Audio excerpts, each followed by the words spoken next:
My girlfriend laughed with her friends and called me pathetic. She rolled her eyes as she walked away, but when she got home that night, expecting to relax, she opened the door and realized something was very, very wrong. Hey Reddit, I've got a story I need to get off my chest. I'm not sure if this is just me being overdramatic, or if I've been too lenient in a relationship that I should have walked away from long ago. But anyway, here it goes. I'm 29, and my girlfriend Caitlin and I have been dating for a little over 2 years now. We met at a mutual friend's party, and things started off pretty great. But as time went on, I began to notice some cracks in the relationship that I brushed off as normal relationship bumps. We'd always had a pretty solid foundation, at least I thought we did. But recently, well, things have changed. It started off small, little jabs, comments that felt a little off but were easy to explain away. She'd make fun of me for being too predictable or boring when I did something nice for her. But I just thought she was joking, you know? I didn't want to overthink it. So, the story I'm about to tell you happened about a week ago, and it left me shaken, unsure of where things were headed with Caitlin. We had planned to meet up for lunch that Saturday. It wasn't anything fancy, just a quiet cafe we both liked. We hadn't spent much time together the week before, so I was really looking forward to it.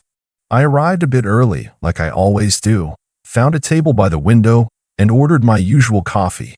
Then, she showed up with a couple of her friends. And right away, something felt off. They were all laughing together, and I caught a few inside jokes that I wasn't part of. I figured, no big deal. It's not like we're in a rush to get into anything serious. We're just meeting for lunch, right? But as the minutes ticked by, I started feeling more and more like an outsider in my own relationship. Instead of walking over to me like she normally would, she stayed with her friends, chatting and laughing like I wasn't even there. It's one of those things that, at first, you convince yourself doesn't bother you. But the longer it goes on, the worse it feels. I ended up just sitting there, watching as she had a good time, completely disregarding the fact that we were supposed to be spending time together. Her friends kept glancing at me, smiling to themselves, as if they knew something I didn't. Eventually, Caitlin walked over to me with a huge smile. But I could see it. The glint in her eyes wasn't the same. There was something sharp about it. Something that made me tense up before she even said a word. Hey, she said, sitting down across from me. Sorry about that. We just needed to catch up. She shrugged, her tone casual, like there was no reason for me to feel anything about it. I smiled back, but inside, I was already fuming. It's fine, I said, trying to play it cool. But I thought we were going to spend some time together today? She didn't even flinch. Instead, she took out her phone, glancing at it like I wasn't even there. After a couple of minutes of silence, I tried to strike up a conversation. I asked about her day, how work had been, and she gave me one-word responses, barely looking up from her phone.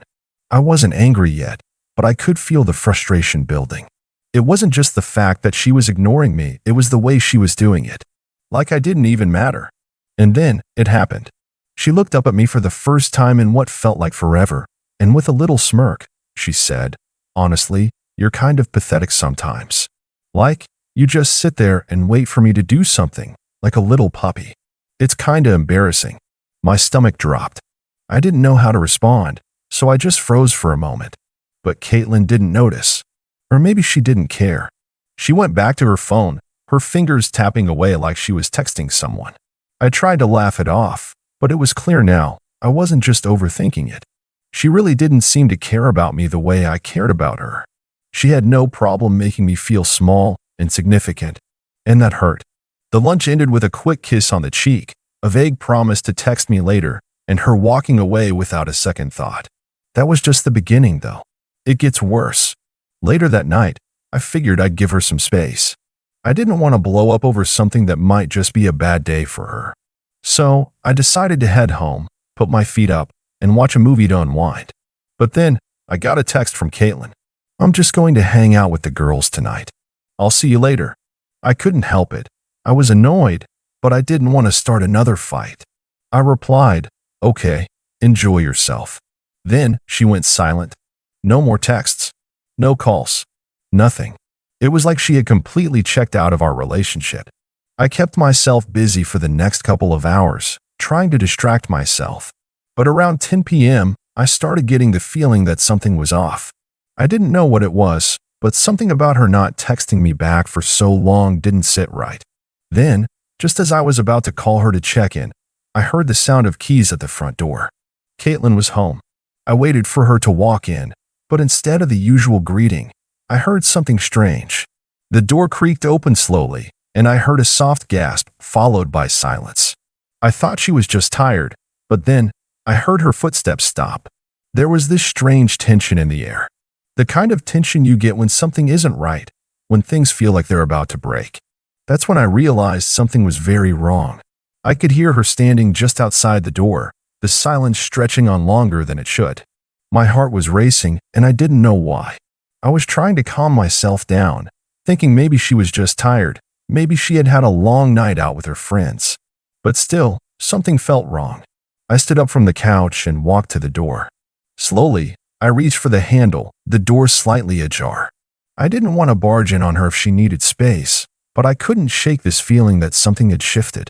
The air felt colder than it should, and even the faint sound of her breathing on the other side didn't seem right. I pushed the door open a little more, trying to keep my movements quiet. And that's when I saw her. Caitlin was standing there, her back to me, staring at something on the floor.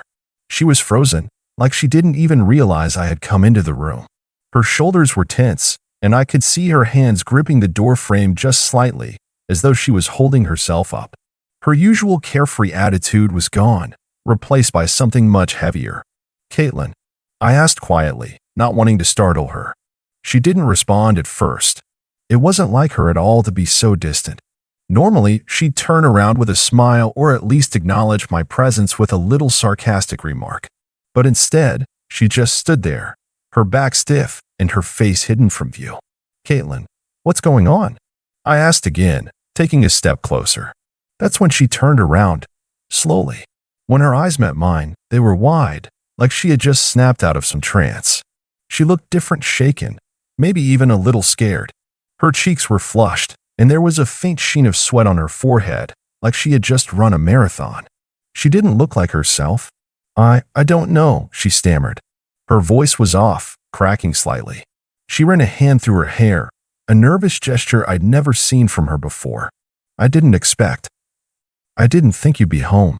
Her words hit me like a punch to the gut, but I didn't let it show. I could feel my confusion building. This wasn't just about the weird vibe she'd been giving me all day. This felt like something bigger, something she hadn't been telling me. "What happened?" I asked, keeping my voice calm. "Why do you look like you've seen a ghost?" She didn't answer right away, her gaze darting to the floor again. She looked like she was trying to come up with something to say, but she couldn't find the words. The tension in the room was thick, and I could feel it closing in on me. I don't know where to start," she finally said, her voice small, barely above a whisper. My mind was racing. Had she been out doing something she wasn't supposed to? Was she hiding something? Had she been with another guy? It felt like every question I had about her recent behavior was bubbling to the surface, threatening to spill over. But before I could ask anything more, she finally looked up at me, her eyes desperate for something, answers, forgiveness, understanding. I wasn't sure. She shook her head, like she was trying to clear her thoughts. "I think you should sit down," she said, her voice shaky. There's something I need to tell you." I was already sitting on the couch when she said that. My stomach twisted into knots, and I felt a cold sweat on the back of my neck. What was she going to say? She sat down next to me, still keeping a bit of distance, as though she was trying to put a barrier between us. She wasn't looking directly at me anymore, but instead, she kept glancing toward the door like she wanted to run. I stayed quiet, waiting for her to gather her thoughts. She let out a deep breath before speaking again, her voice low, as if she was afraid someone might overhear. "I don't know how to explain this, but I think we've been drifting apart for a while now. And I don't know if I've been avoiding it, or if I just didn't want to see it, but things have changed." I could feel my heart racing again, but I forced myself to stay calm. I didn't want to react too quickly. I needed to understand what she meant by drifting apart. "What do you mean, drifting apart?" I asked, my voice barely a whisper. "Caitlin, you've been acting so different. First, it was the lunch today, then you barely acknowledged me, and now you're telling me we're drifting apart? Why didn't you just say something earlier?" She shook her head, biting her lip like she was fighting tears. I didn't want to hurt you, she said quietly. I don't even know how to explain it, but the more I think about it, the more I realize that I've been putting on this act. And I don't know if I can keep pretending anymore. Her words didn't quite register at first. Putting on an act? Pretending? What was she talking about? I couldn't make sense of it, and the more I tried to understand, the more confused I became. Pretending what? I asked, my voice getting a little more frantic now. What are you pretending about, Caitlin? She hesitated again, her eyes welling up with tears. I could tell she was holding something back, something big. I've been seeing someone else, she finally blurted out, barely able to meet my eyes. I felt like the world dropped out from under me. The air in the room felt heavier, and my chest tightened as I tried to process what she had just said. It was like everything in the last few weeks, the odd comments, the distance between us. It all came rushing at me in one overwhelming wave. You're seeing someone else? I repeated, almost in disbelief. She nodded, her lip trembling. I didn't mean for it to happen, I swear. But I've been seeing him for a few months now. I thought I could keep it under control, but it got out of hand. I could feel the blood draining from my face as I sat there, staring at her. This wasn't the Caitlin I knew.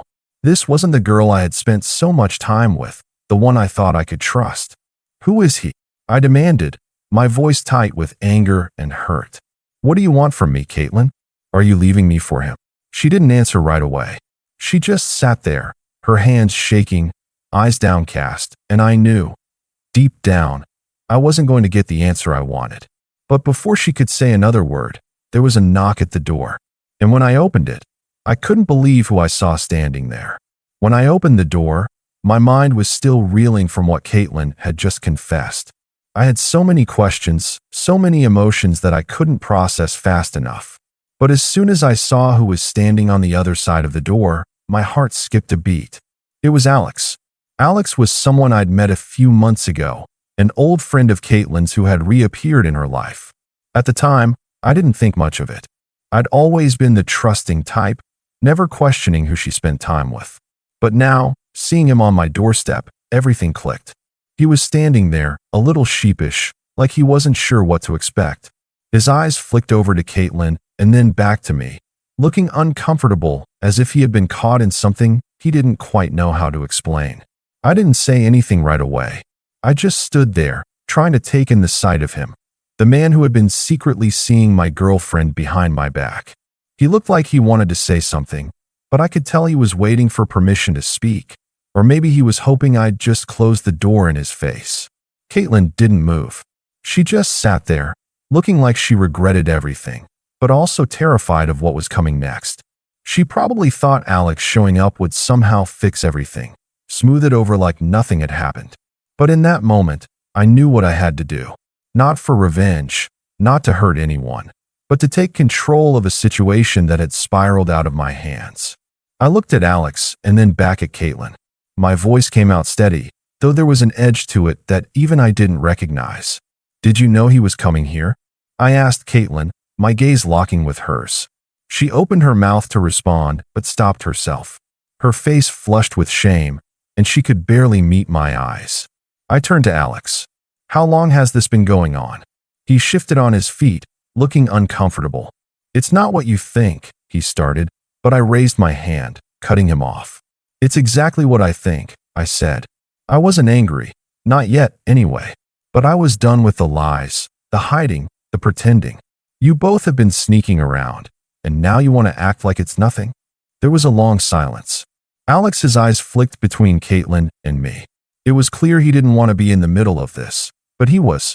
And Caitlin, well, she seemed like she was waiting for some kind of savior to step in and smooth things over. But no one was coming to save her. Not this time. I stepped back from the door and turned to Caitlin, then Alex. I think you two should talk, I said, my voice calm but firm. But I'm not going to sit here and let this mess destroy me. I walked away from the door, retreating to the kitchen.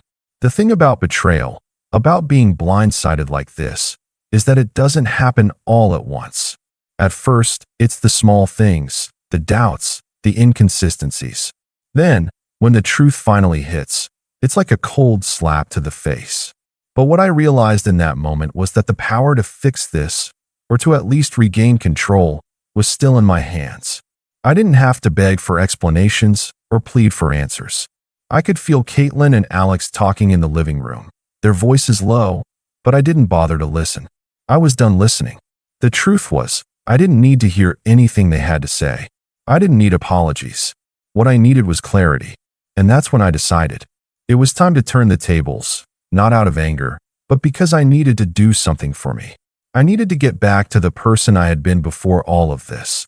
The person who trusted, who believed, who gave everything. I wouldn't let this be the thing that defined me.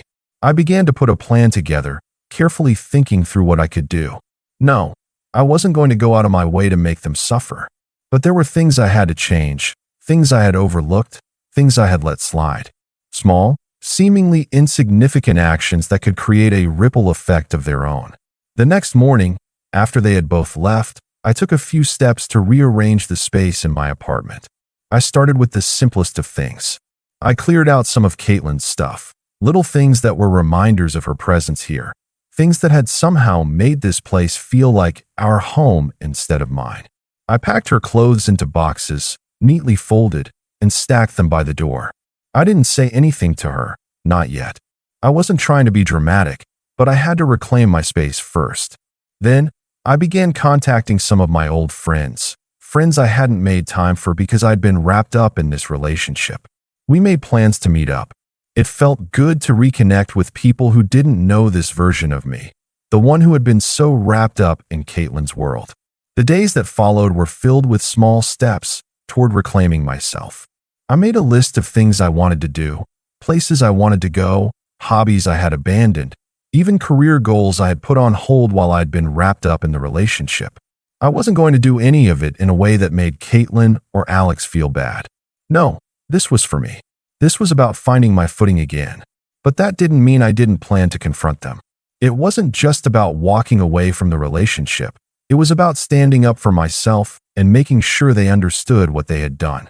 I knew it wasn't going to be easy, but I was no longer the person who would stand by and let things happen to me. And when the time came for that confrontation, I would be ready. But what exactly would I say? How would I confront them without letting my anger take control? I couldn't answer that just yet, but I would find the right moment. The thought of seeing Caitlin again made my stomach churn, but I wasn't afraid anymore. I had a plan, and I wasn't going to let them walk away with everything. It took a few days before I finally saw Caitlin again. By then, I had made sure everything was in place. The apartment felt different now, cleaner, more like my own. Her things were still there, packed away, but the clutter of her life no longer lingered in the corners of every room. I had spent my time getting back to my roots, reconnecting with friends, and even diving into some of the projects I had put on hold for too long. I wasn't sure how Caitlin was going to react when she came back, but I knew she was going to expect some big confrontation, some emotional outburst. But that wasn't what I was going for. I wasn't angry anymore, just done. When she knocked on the door that evening, I opened it to find her standing there, the usual confidence gone from her face. Her eyes were wide, as if she had been expecting me to yell at her or accuse her of something. But I didn't. I simply stepped aside and let her in. I've been thinking, I started, keeping my voice level, about everything that's happened. And I've realized that I've been giving way more than I should have. I trusted you, and I thought you were someone you clearly weren't. But I'm not angry anymore. I'm just done. Caitlin looked at me, her expression unreadable. She opened her mouth to say something, but I held up a hand to stop her. I don't want excuses. I don't want apologies. I just want you to understand that what happened here, it's not just about you and Alex. This is about me too. And I've been too busy letting people walk all over me for far too long. I paused, watching her face. The guilt was written all over her. I wasn't sure if it was because she realized the gravity of what she had done or if it was just the shock of the situation, but it didn't matter. I wasn't going to give her a chance to make things better for herself. Not anymore. I've packed her things. They're by the door. I'm done, Caitlin, I said. And this time, I'm not going to sit around waiting for you to decide if I'm worth it. I deserve better than this. Her eyes flashed with a mixture of disbelief and confusion, but she didn't say anything more. She just nodded slowly and turned toward the door. It wasn't the emotional breakdown I thought she might have. She didn't fight me, didn't beg for another chance. I think she knew I had made up my mind. When she walked out with her boxes, something inside me finally settled. It was a strange feeling, like I was waking up from a fog I didn't even realize had been hanging over me for so long. I wasn't filled with rage anymore. There was no deep satisfaction, either. It was just over, and I was ready to move on. The next day, I got a text from Alex. It was a long message filled with apologies and explanations. I didn't even read all of it before I deleted it. I had no interest in hearing what he had to say, and frankly, he wasn't worth my time. But then, as the days went by, something unexpected happened. Caitlin started calling again, apologizing profusely, begging me to reconsider. She sent me messages, trying to explain her actions, saying that she had been confused, that she wasn't in her right mind. She tried to get me to meet her for coffee, but I ignored every single one. I didn't need an apology from her. What I needed was to remind myself that I wasn't the person who had been wronged in this relationship. I wasn't the one who needed fixing. And now, after everything that had happened, I was free. I didn't have to sit around wondering what went wrong or blaming myself for not seeing the signs earlier. I had taken control. I had made the decision, and I had followed through. So here's my question to you all. Am I the a-hole for cutting her out of my life without giving her a chance to fix things? Should I have let her explain herself more? Or was it justified to walk away completely, considering what she did? I'd love to hear your opinions on this.